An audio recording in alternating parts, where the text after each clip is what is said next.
السلام علیکم ناظرین کرام، ما محمد علی میچی ٹی وی بیٹک شمورا باری دیگه خوش آمدید میگم. ناظرین کرام، همونطور که دبله مجموعی طور پر دبله کویتا صورتحال شکسته مو که شما وعده کرده بودی که مو میچی تی وی گروپ که است انشالله از حالا سطح حکام که است مو اینترویو شر میکنی، موقف از گناه را پیش عوام در ذریعه سوشل میڈیا و کیبل که است مو پیش منی دیگه دمی بارا که است مو امروز بسیار انتهایی اهم اور ذمہ دار شخصیت اور دمنے حکومتی سطح کا حالات شخصیت رکھے است که ششتے کی است صوبائی ہوم سیکرٹری بلوچستان اکبر حسین درانی صاحب ہمدے مو دبلے موجودہ حالات بلوچستان دمنے موجودہ حالات واقعات کی مشنا دہشت گردی واقعات مشنا دبلے ازی ٹارگٹ کلنگ مشنا دھماکہ مشنا دبلے ازی صورت لا اینڈ آرڈر مسئلہ مو انشاءاللہ کے ایسا موقف اکبر حسین درانی صاحب صوبائی ہوم سیکرٹری ایسا ایرا موقف شمیدی مو باری دیگم کے ایسا ایرا شکریہ شرادہ من اکبر حسین درانی صاحب را کی اگنا میشی ٹی وی بیٹک ٹیم رکھے ایسا اجازت داد کی انجبایا مصروفیت خرو ترک کر اناد مور ٹائم داد اپریشیٹ منی اور بسیار ویلکم ہوگی. السلام علیکم سر. کیا حال ہے سر؟ ٹھیک ٹھاک؟ طبیعت خوش خیر خیرت سے؟ سر پہلے تو ہم آپ کا شکریہ ادا کرتے ہیں اپنی طرف سے اپنی ٹیم کی طرف سے کہ آپ نے ہمیں اس قابل سمجھا، آپ نے ہمیں ٹائم دیا، حالانکہ ہم جانتے ہیں کہ آپ بحیثیت ہوم سیکرٹری آپ کی مصروفیات کافی زیادہ ہے. آج کے حوالے سے جیسے کہ میں نے ابھی کہا کہ صورتحال مجموعی طور پر جو بلوچستان میں اس وقت دہشت گردی کے واقعات ہو رہے ہیں، ٹارگٹ کلنگ ہو رہے ہیں، ایک طرف چیک پوسٹوں کی الغار ہے، جگہ جگہ ناکہ بندی ہے اور ہمارے ایف سی کے جوان کھڑے ہیں، پولیس ہے، لا انفورسمنٹ ایجنسیز ہے، اس کے باوجود مسلح افراد دندناتے پھرتے ہوئے شہر میں کسی بھی جگہ کسی بھی بے گناہ شہری کو بآسانی ٹارگیٹ کر کے اور فرار ہونا، اس سلسلے میں سر آپ بحیثیت ہوم سیکرٹری بلوچستان کیا موقف پیش کریں؟ جی بسم اللہ الرحمن الرحیم. صوبائی حکومت ہو چاہے وفاقی حکومت، یہ ذمہ داری ہے صوبائی حکومت کی کہ لوگوں کی جان مال عزت آبرو کی حفاظت کرے.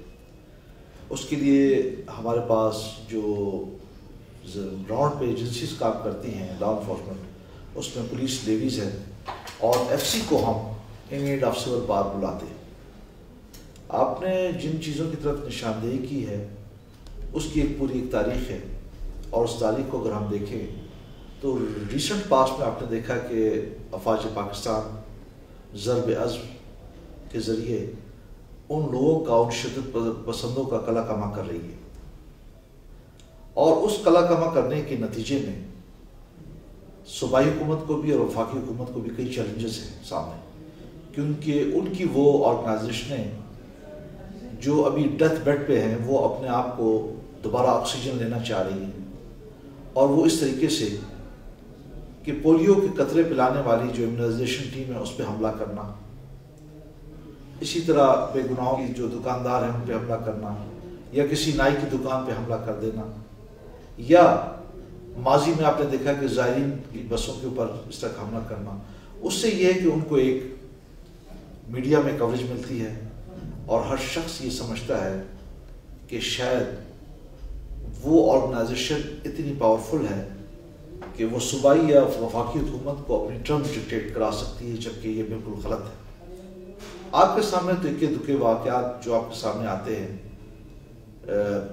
صوبائی حکومت کے حوالے سے، جو لا اینڈ آرڈر کی جب کنڈیشن ہوتی ہے تو اس میں صرف یہ صوبہ بلوچستان ہی نہیں ہے، بلکہ اگر آپ باقی صوبوں سے موازنہ کریں تو وہاں بھی اس قسم کی صورتحال پیدا کی گئی ہے، اور وہ انہی شرپسند عناصر نے کی ہے جو ملک میں اسٹیبلٹی نہیں چاہتے. جہاں تک بات ہے کہ ایک واقعے کا ہو جانا، لیکن آپ کو شاید یہ علم نہ ہو کہ اس طرح کے 10 واقعے ہم نے روکے بھی ہیں. اس کی میڈیا میں پروجیکشن نہیں آتی اس لیے کہ وہ رک چکا ہوتا ہے. آئی ڈی ہم ڈسپوز آف کر لیتے ہیں، آئی ڈی ہمیں مل جاتی ہے، ہم اس کو موقع پہ پہنچ کے ختم کر دیتے ہیں. ایسا ہوتا ہے کہ جو کئی منصوبہ بندی کر رہے ہوتے ہیں ہم کو جا کے رنگے ہاتھوں پکڑ لیتے ہیں. اب یہ وہ تمام چیزیں ہیں کہ پریس اور میڈیا اس کی کوریج نہیں دیتا، وہ صرف اس بات کی دیتا ہے کہ جو واقعہ ہو جاتا ہے. لیکن الحمدللہ میں آپ کو یہ بات بتا چاہوں کہ جتنے بھی واقعات ہوئے ہیں ان میں سے 70 to 80% ہمارے ایسے ہیں کہ جو ہم نے پکڑ لیے. فرض کریں ایک بچی کے ساتھ زیادتی ہوتی ہے اور وہ جو ہے لوگ یہ سمجھتے ہیں کہ شاید اس میں کوئی ایسے کوئی جو مذہبی شدت پسند عناصر اس میں شامل ہو، لیکن جب وہ انرتھ ہوتا ہے تو پتہ چلتا ہے کہ اس میں ایسی بات نہیں تھی، اور وہ لڑکا بھی گرفتار ہو جاتا ہے اور وہ کنفیشن کر دیتا ہے. تو ہماری یہ بات آپ کی بالکل درست ہے کہ جب یہ واقعات ہوتے ہیں تو اس سے عوام میں تاثر آتا ہے کہ شاید جو ضلعی انتظامیہ ہے یا صوبائی حکومت جو ہے اس کی طرف سے کوئی خاطر خواہ کارروائی نہیں کی گئی. لیکن اگر آپ گراف کو اٹھائیں پچھلی گورنمنٹ کے اور اس دور میں ہمیں الحمدللہ وزیر اعلیٰ بلوچستان، ہمارے ہوم سیکرٹری ہوم منسٹر جو ہیں سرفراز بگٹی صاحب ہیں، ہمارے چیف سیکرٹری ہیں، ہمیں ان سب کی سپورٹ حاصل ہے. اور ان چیزوں کو دیکھتے ہوئے ہم نے ایک ماڈل سپرنڈی بنائی ہے، ہم نے ایک پلان کیا ہے، اس کو ہم ایگزیکیوٹ کر رہے ہیں. اور آپ نے دیکھا ہوگا کہ اگر پچھلے سال سے آپ کمپیئر کریں تو یہ مارک امپرومنٹ ہے. اور اس کا سہرا ان لوگوں کو جاتا ہے کہ جو اس میں اپنی جانیں دے رہے ہیں، چاہے لا انفورسمنٹ ایجنسیز کے لوگ ہوں، چاہے وہ ایک عام شہری ہو. وہ ایک مقصد کے لیے کہ ہم نے ان کے آگے ہار نہیں مانی. اور یہی وہ مصمم ارادہ ہے کہ جس کی وجہ سے ضرب عزم آج کامیابی کی منزلیں طے کر رہی ہے. اور ہمارے وہ لوگ جنہوں نے شہادتیں دی ہے وہ اس قابل فخر سے کہتے ہیں کہ ہم یہاں پہ موجود ہیں، ہم فائٹ بیک کریں گے انشاءاللہ انتظامیہ کی مدد سے، لیکن ان لوگوں کو کسی بھی طریقے سے کامیاب نہیں ہونے دیں گے. سر جیسا کہ آپ نے کہا کہ آپریشن ضرب عزم، ہم پوری قوم جتنی بھی پاکستانی قوم ہیں پراؤڈ آف پاکستانی آرمی، ہم فخر کرتے ہیں اپنے آرمی پہ. ہمارے آرمی کے جوان ہماری عزت رکھنے کے لیے، ہماری دفاع کرنے کے لیے اپنی جانوں کا نذرانہ پیش کر رہے ہیں. سر سیکورٹی فورسز بھی نشانے پر ہے، جس طرح کہ آپ روز میڈیا رپورٹ میں آتی ہے کہ ایف سی کے چیک پوسٹ پہ یا ایف سی کی گاڑیوں پہ حملے کیے جا رہے ہیں.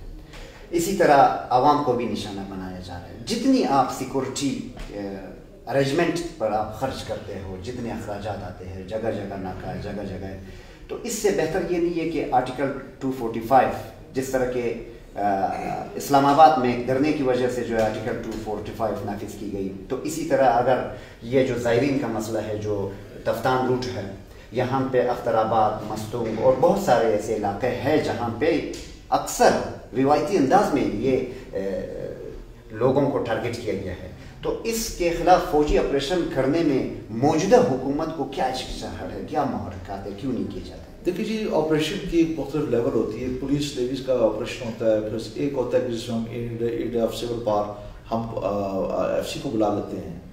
آرمی وہ آخری کارڈ ہوتا ہے جو کسی گورنمنٹ کے پاس ہوتا ہے.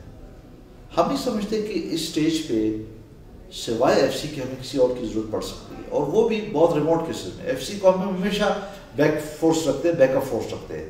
ہمارے جو آپریشنز ہیں وہ 98% جو ہیں جو کنڈکٹ کیے جاتے ہیں انٹیلیجنسیز کی انفارمیشن پہ، وہ کیے جاتے ہیں ہمارے اے ٹی ایف سے، پولیس سے اور نیوی سے، اور ہم اس سے مطمئن ہیں. جہاں تک آپ نے سیکورٹی کی بات کی تو آپ نے دیکھا کہ جو وہ دو علاقے جو ہمارے، چاہے وہ ہزارہ ٹاؤن ہے چاہے لمدار روڈ ہے، اس میں باقاعدہ طور پہ ہم نے ایف سی کو ڈپلائی کیا، اور وہاں سے ان کی جو رضاکار ہیں وہ بھی ساتھ ہو گئے. اس سے یہ ہوا کہ الحمدللہ اس کے بعد کوئی اس طرح کا واقعہ نہیں آیا. ہاں البتہ جب باہر روزگار کے لیے نکلتے ہیں کہ ہوا تو اس میں کوئی دو کے واقعات جو ہوئے ہیں وہ منڈی میں جاتے ہوئے وہ بھی جو ایس او پی کی وائلیشن ہوئی ہے وہاں پہ واقعات. جہاں تک آپ نے زائرین کی بات کی، یہ چونکہ بڑا یہ ایک سبجیکٹ ہے اور اس پہ ہم نے ہر لیول پہ اس پہ بات کی. اس پہ گزارش یہ ہے کہ زائرین کے لیے ہمارے یہاں کے جو زائرین ہیں وہ تو کم ہیں جو بلوچستان سے جانے والے ہیں. اصل زائرین کا مسئلہ ہوتا ہے جو پنجاب سے، سندھ سے اور خیبر پختونخوا سے آتے ہیں. ہم نے باقاعدہ طور پہ وہاں کی گورنمنٹس کو لیٹر لکھا ہے کہ آپ نے اگر کوئی زائرین کی بسیں بھجوانی تو کم از کم 2 ہفتے پہلے آپ ہمیں بتائیں، تاکہ وہ جب یہاں پہ جائیں تو ہم کم از کم مہینے میں ایک کاروان کا نکال سکے یہاں سے. لیکن ہم اس بات پہ ہمیں بڑا وہ ہوتا ہے کہ لوگ نیک مقصد کے لیے جا رہے ہوتے ہیں لیکن وہ چھپ کے چلے جاتے ہیں. ہمیں اس کو پتہ چلتا ہے جب وہ واپس آتے اور ہمیں پتہ چلتا ہے کہ 700 لوگ واپس آ گئے، تو ہم نے کہا جی یہاں سے تو ہم نے صرف 100 لوگ بھیجے تھے، تو وہ کہتے ہیں جی چھپ کے چلے جا رہے. اب آپ کو پتہ ہے کہ 700 کلومیٹر کا راستہ ہے کوئٹہ سے لے کے وہاں تک کا 700 کلومیٹر. اب 700 کلومیٹر میں فل پروف جو پروٹیکشن ہے وہ زیادہ سے زیادہ 1 دن دی جا سکتی ہے، 2 دن دی جا سکتی ہے. لیکن اگر ہفتے میں 400-500 زائرین تفتان میں جمع ہو جائیں اور وہ کہے کہ جی ہم نے جو چھپ کے گئے ہوتے ہیں، اس میں انتظامیہ کے لیے بہت سی مشکلات آتی ہیں. اور ان لوگوں کے لیے جو اس پہ کام کر رہے ہوتے ہیں کہ جو سسٹم کو ڈیجیٹلائز کرنا چاہتے ہیں، ان کے لیے بہت بڑا ٹارگٹ مل جاتا ہے.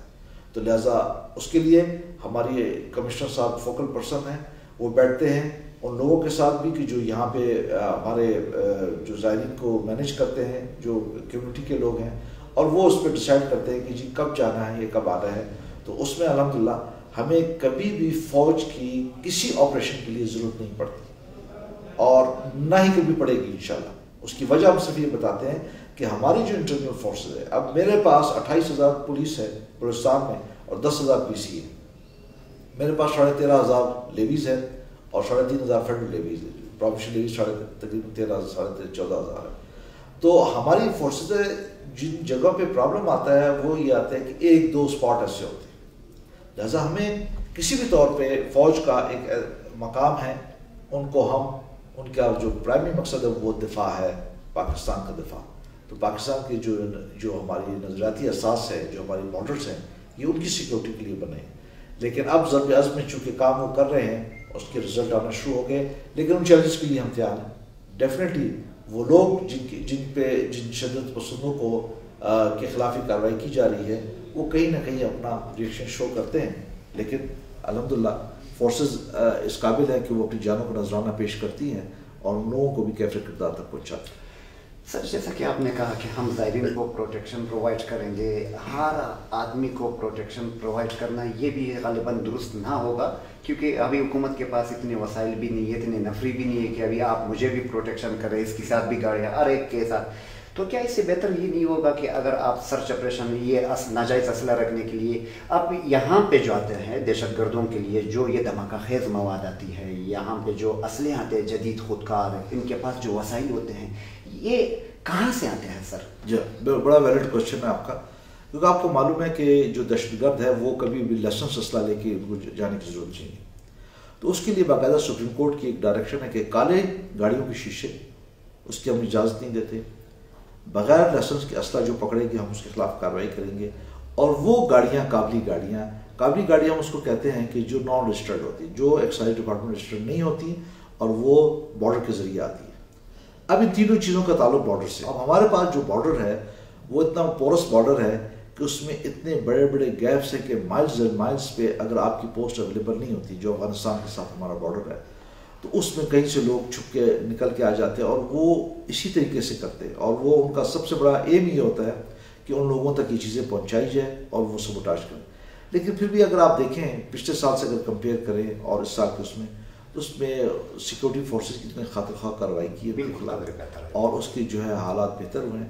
اور ان لوگوں کو جو خاص طور پہ جو ایکسپلوسو کیا، آپ نے دیکھا ہوگا کہ محرم سے پہلے ہم نے ایک بہت بڑا کیشیٹ کا پکڑا تھا جو ویپن کے حوالے سے تھا اور ایکسپلوسو کے حوالے سے تھا.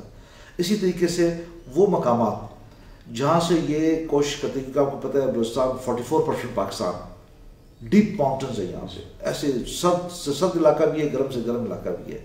تو ان جگہ جہاں پہ ان کے ہائیڈ آؤٹس اس میں باقاعدہ طور پہ ہمارے ہیلی آپریشن ہوئے ہیں. اور آپ نے دیکھا کہ جو الیکشن ہوئے یہاں پہ نیشنل الیکشن، اس کے بعد لوکل باڈیز الیکشن ہوئے ہیں، ابھی اسپیشل سیٹ کے الیکشن بھی ہو رہے ہیں. اس کے بعد محرم یہاں پہ گزری، اس کے علاوہ ربیع الاول کی جو ہماری چیزیں آتی ہیں الحمدللہ اس کے دوران کوئی واقعہ نہیں ہوا. لیکن ایک بدقسمتی سے پولیو کا واقعہ ہوا، ہزار گنجی کا ہوا. ہزار گنجی کا بھی ہے کہ اس میں جب ہم نے تفتیش کی تو وہ لوگ بغیر اسکاٹ کے گئے تھے، بغیر اس کے گئے تھے اور وہ ہم نے باقاعدہ طور پہ اس کو لے کے. لیکن باہر یہ ساکران میں واقعہ ہوا جہاں پہ انہوں نے جو ہمارے مزدور تھے 8-9 ان کو جو لیاقت پور سے تعلق تھا رحیمیہ خان سے، ان کو دہشت. اور مزے کی بات ہے کہ وہ تمام لوگ پکڑے بھی گئے، چاہے وہ زیارت پہ حملہ کرنے والے ریزیڈنسی کے ہو چاہے ساکران کے ہو، ان سب کو پکڑا گیا اور ان کا کیس کورٹ میں ٹرائل چل رہا ہے. اور ہمیں امید ہے انشاءاللہ کہ ان کو آخری حد تک سزا دی جائے. سر پاک افغان بارڈر کی آپ نے بات کی، پاک افغان بارڈر پہ میں خود گیا ہوں، وہاں پہ میں نے دیکھا ہے امیگریشن کا جو قوانین ہے اس پہ عمل درآمد نہیں ہو رہا ہے. کوئی ویزا پالیسی اس کے اوپر جو امپلیمنٹ نہیں ہو رہا ہے. لوگ آ رہے جا رہے، کوئی پوچھنے والا نہیں ہے. اس طرح جس طرح آپ نے یہ بھی کہا، اور اس سے پہلے ہمارے جو سابقہ دور حکومت میں رحمان ملک صاحب جو ہمارے federal minister, home federal minister تھے، آن دا فلور اسمبلی پہ انہوں نے اس بات کا اقرار کیا ہے کہ بلوچستان میں 75% را ایجنٹ کا جو ہے یہاں پہ مداخلت اور افغانستان کے ذریعے ہمیں استعمال کیا جا رہا ہے. تو اس طرح کی رپورٹس جو آن دی فلور بتایا جا رہا ہے آن دا گراؤنڈ، تو اس کے اوپر آپ لوگوں نے کوئی ایکشن نہیں کیے؟ یہ بارڈر میں آنا جانا اس طرح لوگ، تو ویزا پالیسی، کوئی امیگریشن قوانین پہ اس کو امپلیمنٹ کرنا، یہ کیا ریاست کی